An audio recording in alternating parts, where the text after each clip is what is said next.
I'm Beverly Banov Brown. Today on Narcissistic Relationships, we're going to be discussing the answer, or several answers really, to a very burning question for so many people.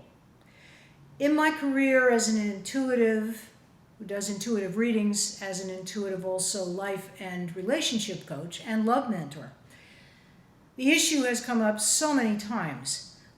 Why do narcissistic people seem so easily able to lie, to cheat, to deceive, to rationalize it all away like it never happened, almost to the point where it seems they have no real developed conscience?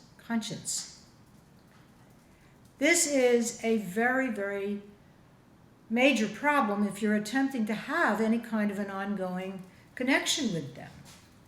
Because if you're a person who is trusting and who is in his or her own life responsible, consistently reliable, then you may be operating under the expectation that other people's word actually means what they say it means, and that they will have the ability to follow through consistently, and that you can trust them, and that you can feel at ease in their presence because you know that they will do what they mean to do and what you've agreed to.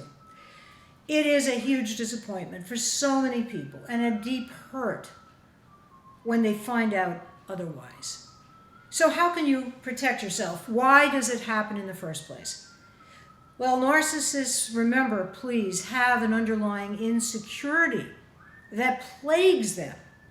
It causes them suffering. It causes them an underlying sense of inadequacy, which then plays out very often in a cover behavior. In an effort to get their needs met, they will act and overcompensate like they're spectacularly unusual, very special, very gifted, very talented, deserve unique treatment. There's often that cover of seeming superiority, but that's all it is. It's a cover, it's an illusion, it's a smokescreen for the underlying feeling that they're not really worthy, that they don't really measure up, and that they never did and never will. And that apparently is the message that they somehow managed to get in childhood in some sort of one or more dysfunctional situations in their very early formative years. So, when they lie on the dating sites about their age, when they continue to conduct flirtations online or in person by going to bars, by going to various parties and other functions and try to pick up people, what they're really doing is continuing to try and get their needs met so they'll feel safe.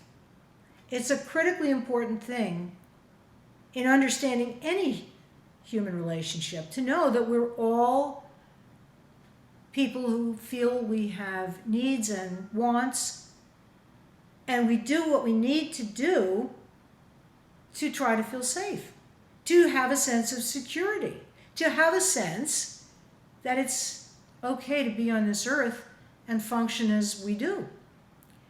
A narcissist is no different from that. They just have very dysfunctional ways of going about it, and one or two of those ways is lying and cheating.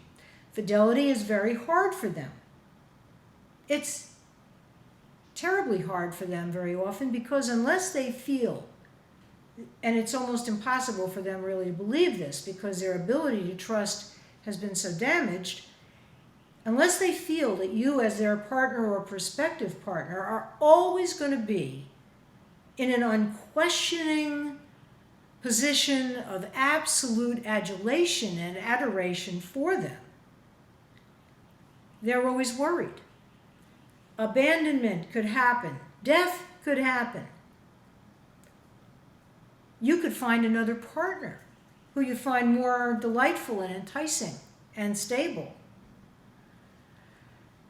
And they could be alone.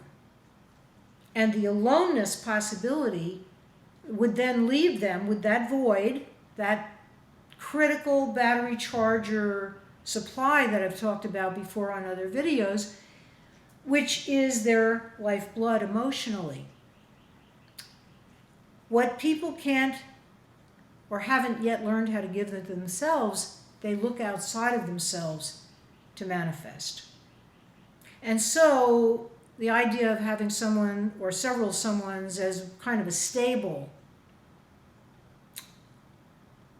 here's a play on words, to provide stability in their lives, so they always know they've got backups in case you disappear or change on them, is as natural to them in many cases as breathing.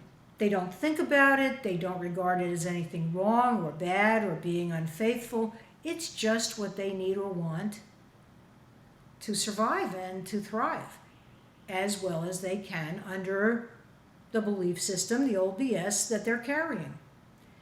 So part of the problem that my clients have had is that they've taken it personally. Beautiful, amazing, sexy women who have their choice of any number of wonderful dates have felt so rejected and so deceived and have felt that they're at fault. They felt because it triggers all their old insecurities, which is an opportunity to heal them. It really is, if you choose to use it that way. They feel that they haven't been wealthy enough, well-educated enough, sexy enough, bright enough intellectually, spiritual enough, understanding enough, patient enough. I mean, the list can spiral you down into a sense of such self-loathing and self-rejection that you're outdoing whatever it was that your narcissist has been doing. And or if the narcissist has gone from the phase where he's loving, romantic, affirming, incredibly considerate, protective, generous, into that phase of hypercriticalness, where he's putting you down and questioning everything you're saying and everything you're doing and telling you you're not good enough, you're not smart enough, you're not all kinds of things, not enough woman for him, then one of the dangers is that you can internalize that voice and start to treat yourself that way, which is exactly what the narcissist on some dysfunctional level delights in, because then he feels he's got you. You won't have sufficient energy or self-confidence to move on, and you're his captive. So why do they lie and cheat so easily? They do it because they've learned in early childhood that they had to behave certain ways, had certain defense mechanisms, and they got them through the childhood, however roughly or however uncomfortably, but they survived. And until they learn, until they explore other better ways to survive, they're going to do whatever works. And so lying, cheating, deception becomes like breathing, because it gets them the fix of being sure to have the narcissistic battery charger going on. If it's not going to be you, it's going to be somebody else. And that goes for their business dealings, that goes for relationships often with their children. There will be one golden child who can do absolutely everything only right and beautifully, and very often there'll be the scapegoat child who's brought up and triggered all kinds of unfinished business with whoever the primary caregivers were, where there was some sort of difficulty that created the narcissism in the first place, and that child, or that partner, or that business partner, or whoever it happens to be, is going to catch holy hell. Unholy hell, really. And nothing they say, nothing they do is probably going to be pleasing to the narc.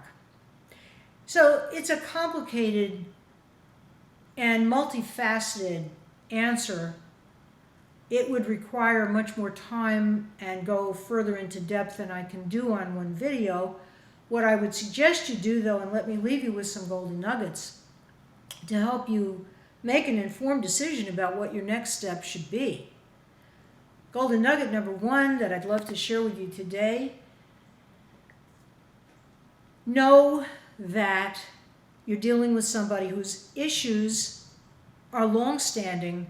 They go way back, most likely, to very early childhood, and they have nothing whatsoever to do with you. Golden nugget number 2, you have not done anything wrong.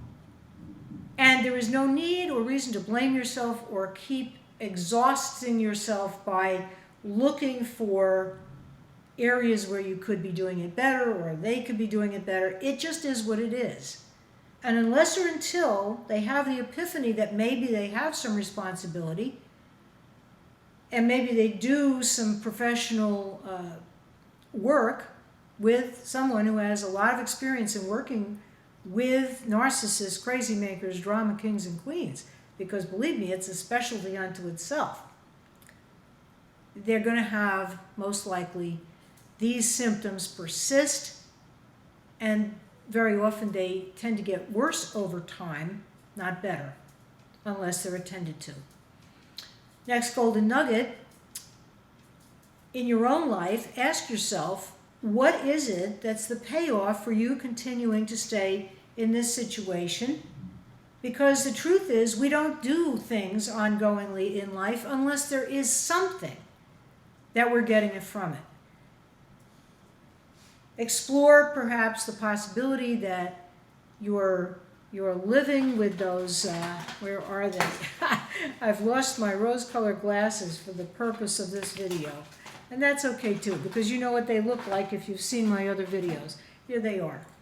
Are you wearing rose-colored glasses when it comes to this relationship?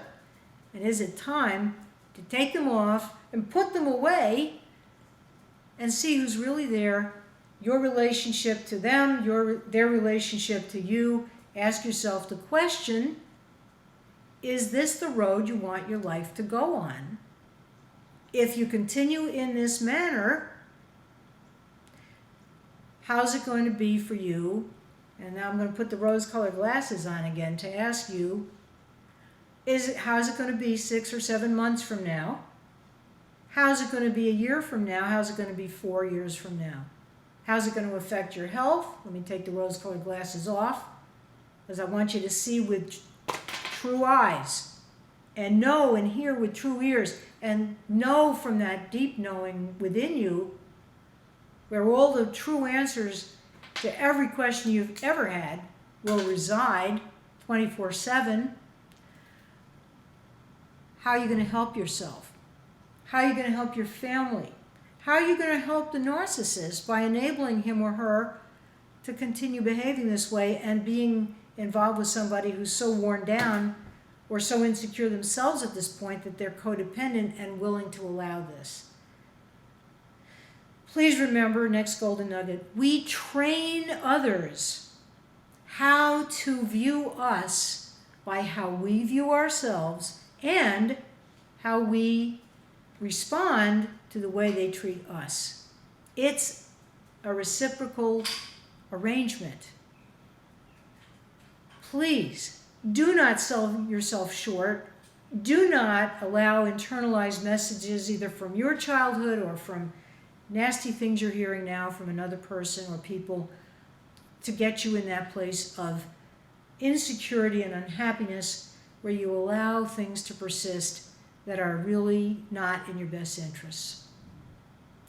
You're here for better than that. Take the high road, get some help. There's a lot of it available. I still do sessions, not as many as I used to because there are other demands on my time, some of which are answering your many wonderful emails that you send me, which I cherish every one of, by the way. But I do still do sessions and I do consultations, and there are many, many other life coaches out there who can do a fabulous job with you. Give us a chance. You are too valuable to be hurt anymore. Until next time, I'm Beverly Banov Brown. Please subscribe to the channel and let's stay in touch. Bye for now.